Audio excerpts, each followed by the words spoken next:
Assalamualaikum warahmatullahi wabarakatuh. Saya Aldo Rio Prayoga. Kali ini akan menjawab soal ujian akhir semester mata kuliah Audit Sistem Informasi kelas R01. Soal pertama, di sini ada pertanyaan dalam audit sistem informasi, dikenal konsep resiko dan sistem pengendalian intern.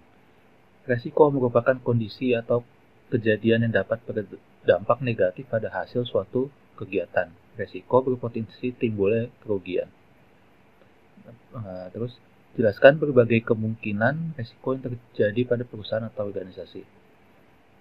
Sini ada 4 resiko. Yang resiko pertama yaitu resiko bisnis atau business risk, adalah risiko yang disebabkan oleh 2 faktor.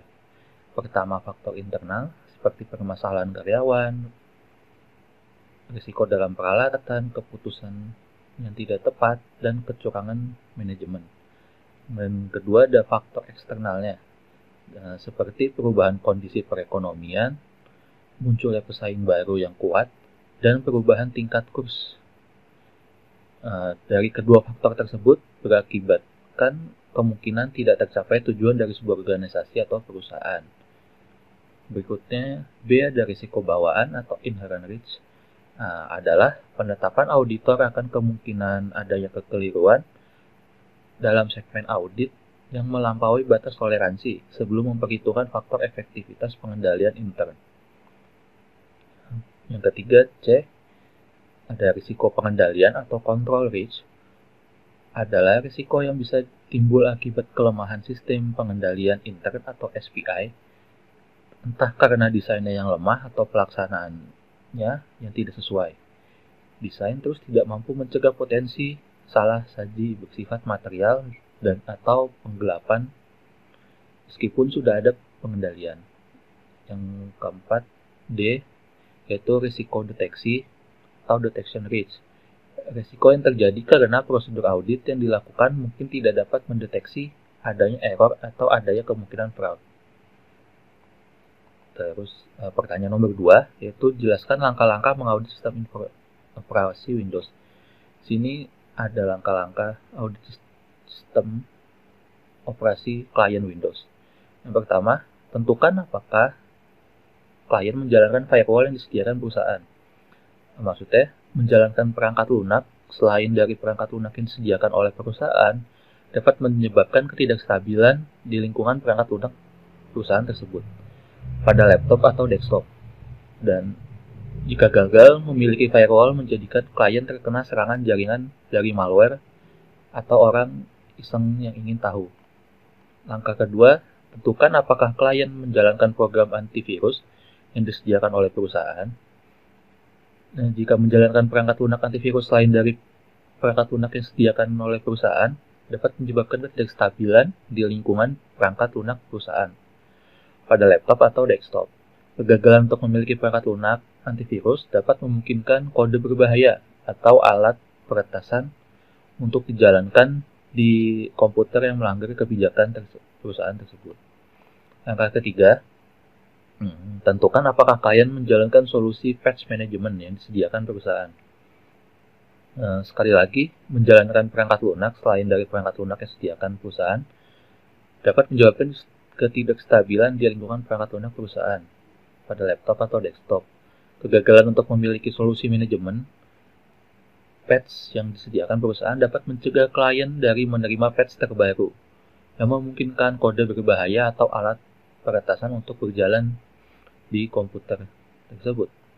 Langkah keempat, tetapkan apakah klien dilengkapi dengan paket layanan minimum yang disarankan, perbaikan terbaru, dan perangkat lunak. Kegagalan untuk menginstal hotfix terbaru dan paket layanan seperti yang direkomendasikan oleh Microsoft atau vendor perangkat lunak lain yang Anda gunakan di lingkungan Anda dapat memungkinkan kode berbahaya untuk berjalan di komputer atau mencegah perangkat lunak yang sah dari berfungsi dengan baik. Langkah kelima, pastikan bahwa klien memiliki semua yang sesuai dengan Microsoft Baseline Security Analyzer atau MBSA. Di sini MBSA dapat melakukan pekerjaan yang sangat baik untuk mengaudit satu host dengan cepat untuk beberapa kesalahan yang lebih menyedihkan yang kami lakukan sebagai administrator. Sebagai contoh, sini kita tahu bahwa pemasangan patch yang tidak lengkap dapat menyebabkan ketidakstabilan di lingkungan perangkat lunak perusahaan. MBSA akan memeriksa ini dan banyak kesalahan umum lainnya seperti yang berikut akan saya sebutkan. Kesalahan yang pertama adalah akun aktif dengan kata sandi kosong atau lemah. Kata sandi kosong dan lemah menjadi sasaran empuk bagi penyerang. Kesalahan kedua, menggunakan sistem file yang lebih lama dari NTFS. Sistem file yang lebih lama lebih mudah untuk dikompromikan karena mereka tidak mendukung izin file granular. Berikutnya, kesalahan yang ketiga, autologin diaktifkan. Autologin memungkinkan penyerang untuk boot langsung dan mudah masuk ke dalam komputer. Kesalahan yang keempat, akun tamu diaktifkan. Akun tamu biasanya memiliki kata sandi yang lemah dan mudah dikompromikan. Kesalahan yang kelima, akses anonim. Akses anonim memungkinkan penyerang untuk mengakses dan profil komputer tanpa jejak audit. Kesalahan berikutnya, audit logon, logon, bila diaktifkan, audit logon memberikan jejak audit tentang siapa yang telah mencoba masuk komputer. Yang terakhir,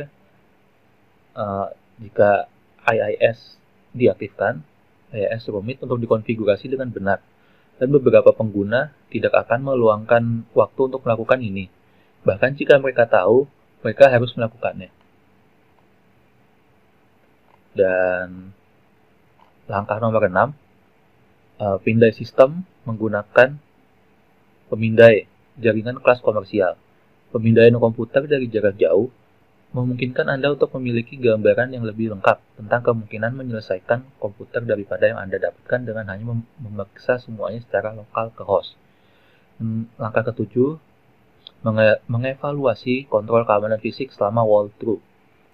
Kontrol keamanan fisik diperlukan biasanya sesuai dengan beberapa kebijakan perusahaan, dan sama pentingnya, mereka membantu melindungi komputer dari kompromi fisik yang mudah. Di sini ada 3 area umum untuk meningkatkan keamanan fisik di dalam gedung. Yang pertama, kunci kabel harus digunakan pada laptop. Yang kedua, pengguna harus keluar dari workstation mereka. Yang ketiga, kata sandi tidak boleh ditulis dimanapun.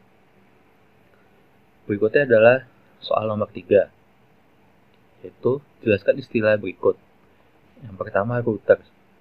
Routers adalah sebuah alat yang mengirimkan paket data melalui sebuah jaringan atau internet menuju tujuannya melalui sebuah proses yang dikenal sebagai routing.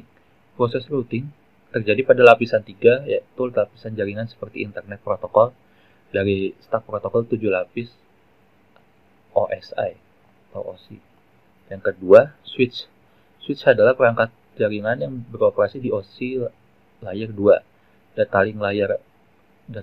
link layer perangkat tersebut sebagai penyambung atau konsentrator dalam jaringan switch tidak dapat mengalami collision karena switch dapat mengenal MAC address atau physical address sehingga switch dapat memilah data yang akan ditransmisikan. Istilah yang ketiga adalah firewall. Firewall adalah sebuah sistem atau perangkat yang mengizinkan lalu lintas jaringan yang dianggap aman untuk melaluinya dan mencegah lalu lintas jaringan yang tidak aman. Berikutnya soal nomor 4, jelaskan langkah-langkah mengaudit database pada sebuah aplikasi. Mengaudit database membahas tentang audit logbook informasi perusahaan untuk melakukan audit pada komponen berikut yang mempengaruhi operasional keamanan penyimpan data. Langkahnya yang pertama ada perizinan database, yang kedua keamanan sistem operasi yang akan digunakan, 3 fitur kekuatan dan manajemen kata sandi, 4 aktivitas pemantauan, langkah kelima database enkripsi, dan yang terakhir langkah ke-6 database kerentanan, integritas, dan proses patching. Sekian video dari saya untuk jawab soal ujian akhir semester mata kuliah audit sistem informasi.